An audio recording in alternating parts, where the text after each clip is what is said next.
অভয়াপুৰী গান্ধী ময়দানত ১৭ নং সৃজনগ্ৰাম সমষ্টিৰ ভিত্তিত প্ৰধানমন্ত্ৰী আৱাস যোজনা গ্ৰামীণ হিতাধিকাৰীৰ মাজত আনুষ্ঠানিকভাৱে অনুদান পত্ৰ বিতৰণ কৰে। সমগ্ৰ ৰাজ্যৰ লগতে আজি বঙাইগাঁও জিলাৰ অভয়াপুৰী গান্ধী ময়দানত ১৭ নং সৃজনগ্ৰাম সমষ্টি ভিত্তিত প্ৰধানমন্ত্ৰী আৱাস যোজনা গ্ৰামীণ হিতাধিকাৰীৰ মাজত অনুদান পত্ৰ বিতৰণ কৰে। তাপ্পাতাৰী উন্নয়ন খণ্ডৰ উদ্যোগত অনুষ্ঠিত হোৱা উক্ত সভাত হিতাধিকাৰীৰ মাজত আনুষ্ঠানিকভাৱে অনুদান পত্ৰ বিতৰণ কৰে স্থানীয় বিধায়ক আব্দুল বাতেন খণ্ডকাৰে।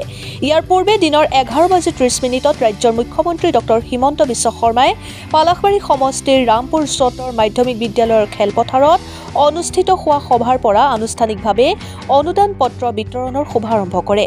4টা উন্নয়ন খণ্ড 25টা পঞ্চায়তৰে গঠিত ১৭ নং সৃজনগ্ৰাম সমষ্টিৰ অন্তৰ্গত আজি ৩,৯৫৮ জন দৰিদ্ৰ হিতাধিকাৰীৰ মাজত এই অনুদান পত্ৰ বিতৰণ কৰে।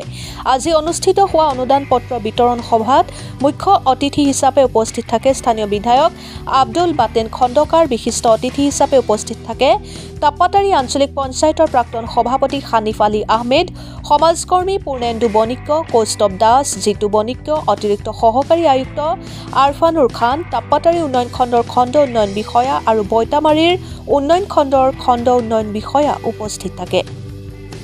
অভয়াপুৰীৰ পৰা আজিজুল ইছলামৰ ৰিপৰ্ট, অৰুণোদয় আছাম। আজি আমাৰ প্ৰধানমন্ত্ৰী আৱাস যোজনাৰ অধীনত মানে আমাৰ সৃজনগ্ৰাম সমষ্টিৰ বাবে ৩,৯৫৮ গৰাকী মানে হিতাধিকাৰীৰ মাজত চেক বিতৰণ মানে অনুমোদন মঞ্জুৰী যিটো প্ৰমাণ পত্ৰ এইটো বিতৰণ কৰা হ'ল আৰু মোক বিধায়ক হিচাপে এইটো অনুষ্ঠানত মুখ্য অতিথি হিচাপে চৰকাৰে মানে আহ্বান জনাইছে। চৰকাৰৰ আহ্বানৰ প্ৰতি সঁহাৰি জনাই মই উপস্থিত থাকিম আৰু যাতে এই মানে যিটো গৃহ দুখীয়া ৰাইজৰ কাৰণে আহিছে তাত যে সঠিকভাৱে ৰূপায়ণ হয় তাৰ বাবে মই এটা আহ্বান ৰাখিম। আপোনালোকে জানে যে চৰকাৰ এটা অবিচ্ছিন্ন প্ৰক্ৰিয়া মানে কণ্টিনিউৱাছ প্ৰচেছ। 1985 চনত প্ৰথমবাৰ ৰাজীৱ গান্ধী ডাঙৰীয়া দুখীয়া লোকসকলক গৃহ আবণ্টন দিয়াৰ ব্যৱস্থা কৰিছিলে। তেতিয়া নাম আছিলে IUI, ইন্দিৰা আৱাস যোজনা। আৰু পৰৱৰ্তী সময়ত প্ৰধানমন্ত্ৰী ডাঙৰীয়া আমাৰ বৰ্তমানৰ প্ৰধানমন্ত্ৰী ডাঙৰীয়া যেতিয়া কাৰ্যভাৰ গ্ৰহণ কৰিলে সেই আঁচনিটোৰ নামটো সলাই প্ৰধানমন্ত্ৰী আৱাস যোজনা কৰে। কিন্তু আৰু এটা ইণ্টাৰেষ্টিং কথা, 2011 চনত তৰুণ দেৱৰ নেতৃত্বাধীন চৰকাৰৰ দিনত যিটো ছাৰ্ভে হৈছিল সেই ছাৰ্ভেৰ ভিত্তিত আজিৰ তাৰিখলৈকে আমি ঘৰবিলাক আবণ্টন দি আছোঁ। হয়, পৰৱৰ্তী বিজেপি চৰকাৰৰ দিনত আকৌ হিমন্ত বিশ্ব শৰ্মাৰ চৰকাৰে ছাৰ্ভে কৰিব। তাতো ৰাইজে মুঠতে কথা হ'ল দল মত যিয়ে নহওক কিয় দুখীয়া ৰাইজ বেনিফিট হ'ব লাগে। দুখীয়া ৰাইজ যিসকলৰ পকী ঘৰ নাই তেওঁলোকে পকী ঘৰ পাব লাগে। তাৰে মানে আমি সকলোৰে কাম দল মত যিয়ে নহওক আমি সকলোৱে মিলি তাকে কৰাৰ কাৰণে চেষ্টা কৰি আছোঁ।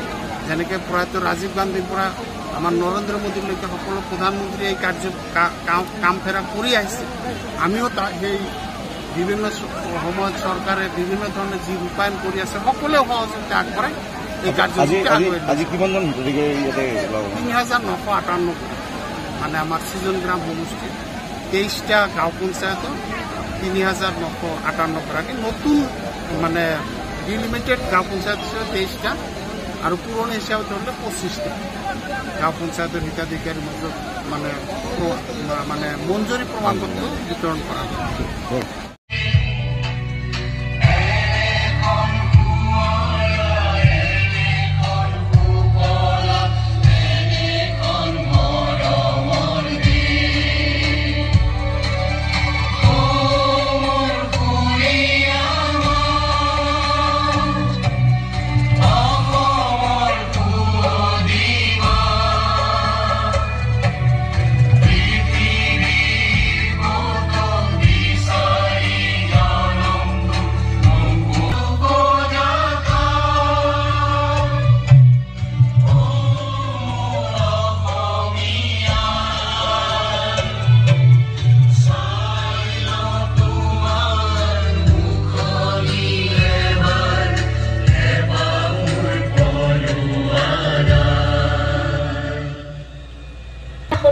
অধিক হিতাধিকাৰীক অসমৰ মাননীয় মুখ্যমন্ত্ৰী মহোদয় কৰকমলেৰে অনুমোদন পত্ৰ বিতৰণ লাইভ সম্প্ৰচাৰিত হৈ আছে। আমি লাইভ সম্প্ৰচাৰত আমাৰ সৈতে সংযুক্ত হোৱা প্ৰত্যেকগৰাকী ব্যক্তিকো আদৰণি জনাইছো। এতিয়া সকলৰ কাৰণে একেলগে চেংচন লেটাৰ দিয়া যাব।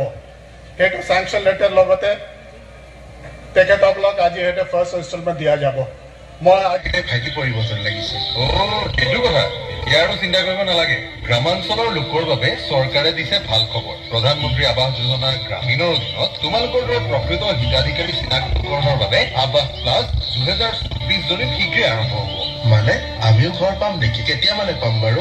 নিশ্চয় পাবা, কিন্তু আৱাস প্লাছ 2024 জৰীপৰ দ্বাৰা সম্ভাৱ্য হিতাধিকাৰী চিনাক্তকৰণৰ পাছত প্ৰথমে সজাগতা। এতিয়া প্ৰতিজন যোগ্য হিতাধিকাৰীয়ে পাব তেওঁলোকৰ সপোনৰ ঘৰখন।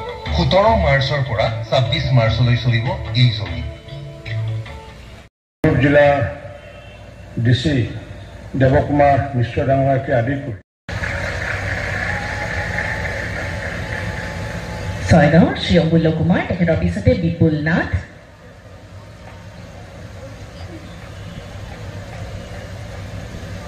সাজু হৈ থাকিব শ্ৰীমতী সুৰজা দাস।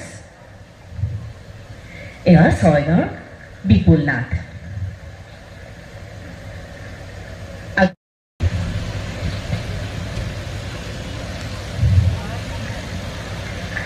আজি এই সভাখনি 10 গৰাকী হিতাধিকাৰীক আনুষ্ঠানিকভাৱে পত্ৰ বিতৰণ কৰা হ'ল। মাননীয় মুখ্যমন্ত্ৰী মহোদয়লৈ আমি ধন্যবাদ জ্ঞাপন কৰিছোঁ। এতিয়া মই বিনম্ৰ অনুৰোধ জনাইছোঁ আমাৰ দূৰদৰ্শী নেতা অসমৰ মাননীয় মুখ্যমন্ত্ৰী ডক্টৰ হিমন্ত বিশ্ব শৰ্মা মহোদয় তেখেতৰ বহুমূলীয়া ভাষণ প্ৰদান কৰিবলৈ।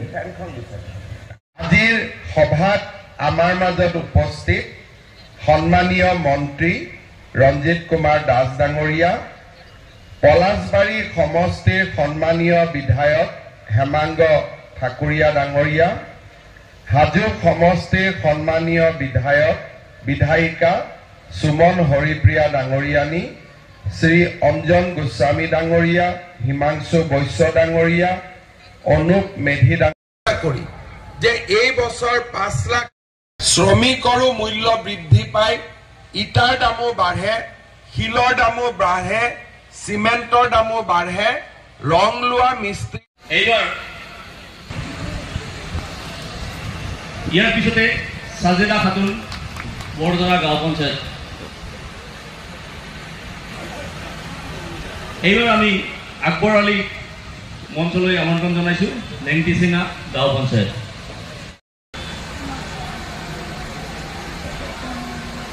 হাসিনা খাতুন মালেগড়। বিচাৰিছোঁ যিকোনো চৰকাৰ কণ্টিনিউৱাছ প্ৰচেছ, অবিচ্ছিন্নভাৱে কিছুমান কাম চলি থাকে।